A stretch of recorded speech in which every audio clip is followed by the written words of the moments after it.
అందరికీ నమస్కారం. రాఘవ చెద్దా ఆమ్ ఆద్మీ పార్టీకి సంబంధించిన రాజ్యసభ సభ్యుడు. రాజ్యసభలో ఆమ్ ఆద్మీ పార్టీ తరఫున డిప్యూటీ ప్రో లీడర్ కూడా. 37 సంవత్సరాలు, కానీ చాలా తక్కువ టైంలో చాలా మంచి పేరు వచ్చింది. ప్రజా సమస్యల మీద బలంగా మాట్లాడే వ్యక్తి అనేది ఈయనకు వచ్చిన పేరు. ఇలాంటి వ్యక్తి దేశానికి ప్రధానమంత్రి కూడా కావాలని కోరుకునే వాళ్ళు సోషల్ మీడియాలో ఉన్నారు. అంటే ఎంత పేరు తెచ్చుకున్నాడో చూడండి. కారణం ఏంటంటే చాలా చిన్న వాళ్ళు పడుతున్న బాధల గురించి ఆయన మాట్లాడతాడు. జెప్టో, జొమాటో వర్కర్స్ గురించి, తర్వాత ఎవరు మాట్లాడిన పాయింట్స్, టెలికాం కంపెనీల దోపిడీ గురించి. రీఛార్జీల పేరుతో నెల అంటారు, కానీ నెల అంటే ఎంత 30 రోజులు, కానీ రీఛార్జ్ 30 రోజులకి ఇవ్వరు, కేవలం 28 రోజులకే ఇస్తారు. అంటే మిగతా 2 రోజులు దోపిడీ చేసుకుంటారు. 6 నెలలు అంటారు, 6 నెలలు అంటే కనీసం 180 రోజులు ఇవ్వాలి, 180 రోజులు ఇవ్వరు, 160 రోజులే ఇస్తారు. మిగతా 20 రోజులు టెలికాం కంపెనీలు దోపిడీ చేసుకుంటారు. సంవత్సరం అంటారు, సంవత్సరం అంటే ఎంత 365 డేస్, కానీ 345 డేస్కే రీఛార్జ్ ప్లాన్ ఉంటుంది. రీఛార్జ్ ప్లాన్స్ మీకు కూడా తెలుసు కదా. సో ఇలాంటి అనేకమైన విషయాల్ని పార్లమెంట్లో లేవనెత్తిన వ్యక్తి. అసలు ఇలాంటి విషయాల్ని మనం పార్లమెంట్లో లేవనెత్తాలనేటువంటి ఐడియా కూడా ఇవాళున్న మన ఎంపీలకు ఉండదు. కానీ ఈయన చాలా చిన్నోళ్ళు పడుతున్న బాధలు గమనించి వాటిని రాజ్యసభలో ప్రస్తావించి వాటి సమాధానాలు కేంద్రం నుంచి తీసుకుంటుంటాడు. కాబట్టి ఈయనకు బాగా పేరు వచ్చింది. నిజానికి ఇతను సతీమణి ఒక సినిమా యాక్ట్రెస్ కూడా, పరిణీతి చోప్రా.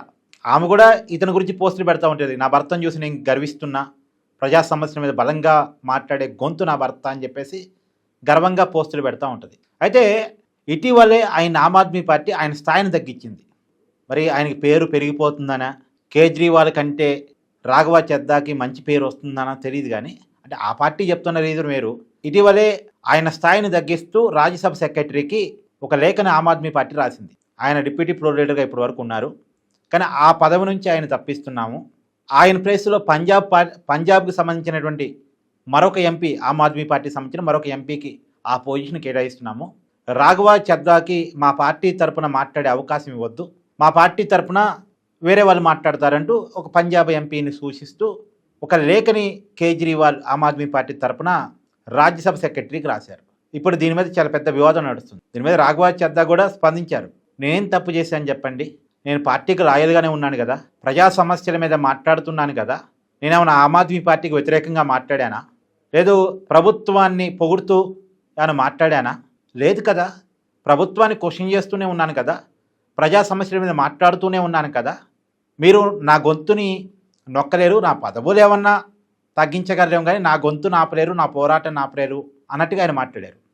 ఆయన మీద ఆమ్ ఆద్మీ పార్టీ చేస్తున్న అలిగేషన్ ఏంటంటే, కేజ్రీవాల్ మనీష్ సిసోడియా ఢిల్లీ లిక్కర్ స్కామ్లో అరెస్ట్ అయినప్పుడు వాళ్ళకి మద్దతుగా జరిగిన ర్యాలీలో ఈయన పాల్గొనలేదట. ఈయన ఇది అవుట్ ఆఫ్ సెషను అని చెప్తున్నారు. ఈయన పాల్గొనలేదట, వాళ్ళకి మద్దతుగా ఈయన మాట్లాడలేదట. సరే, అప్పుడు మాట్లాడకపోతే ఇక పార్టీ నుంచి సస్పెండ్ చేస్తారా? సరే, ఇంకో మాట కూడా అంటున్నారు, ఈయన బీజేపీతో సాన్నిహిత్యంగా ఉంటున్నాడు, బీజేపీ నాయకులతో కలిసి మెలుగుతున్నాడు, కాబట్టి మేము ఆయన స్థాయిని తగ్గిస్తున్నాము అని చెప్తున్నారు ఆమ్ ఆద్మీ పార్టీ వాళ్ళు. అయితే మరి ఆమ్ ఆద్మీ పార్టీ వాళ్ళు చెప్తున్నట్టు నిజంగా రాఘవ చెద్దా గనక బీజేపీతో కలిసి నడుస్తుంటే మరి కేంద్ర ప్రభుత్వాన్ని క్వశ్చన్ ఎందుకు చేస్తున్నాడు రాజ్యసభలో? క్వశ్చన్ చేయొద్దు కదా, ప్రజా సమస్యలు ప్రస్తావించొద్దు కదా.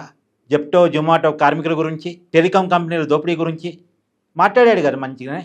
ఎవరికి రాని ఆలోచనలు, ఎవరు సమస్యలు తీసుకొని మాట్లాడాడు కదా. మేబీ ఇదంతా ఎందుకంటే అతనికి పేరు పెరిగిపోతుంది, సోషల్ మీడియాలో మద్దతు పెరిగిపోతుంది. ఆ మద్దతు పెరగటం కేజ్రీవాల్కి మేబీ ఇష్టం ఉండదు. ఈ ప్రాంతీయ పార్టీలు అంతే అండి.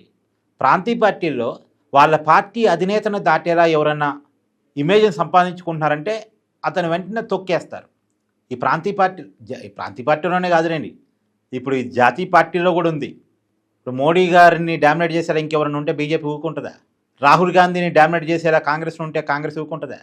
రాజకీయ పార్టీలన్నీ వ్యక్తి స్వామ్యంతో నడుస్తున్నాయి. ఆ వ్యక్తుల కంటే ఆ పార్టీలో ఉండే వాళ్ళందరి స్థాయి కొంచెం తక్కువగా ఉండాలి. వీళ్ళు ఎవరన్నా వాళ్ళని డామినేట్ చేసేటట్టు ఉన్నారంటే వాళ్ళని తొక్కేస్తారు. ఇప్పుడు రాఘవ చెద్దా విషయంలో కూడా అదే జరిగింది. రాఘవ చెద్దా స్థాయిని తగ్గించడం మీద, అతన్ని Aam Aadmi party deputy pro లీడర్గా తొలగించడం మీద మీ అభిప్రాయాన్ని కామెంట్ చేయండి. Thank you.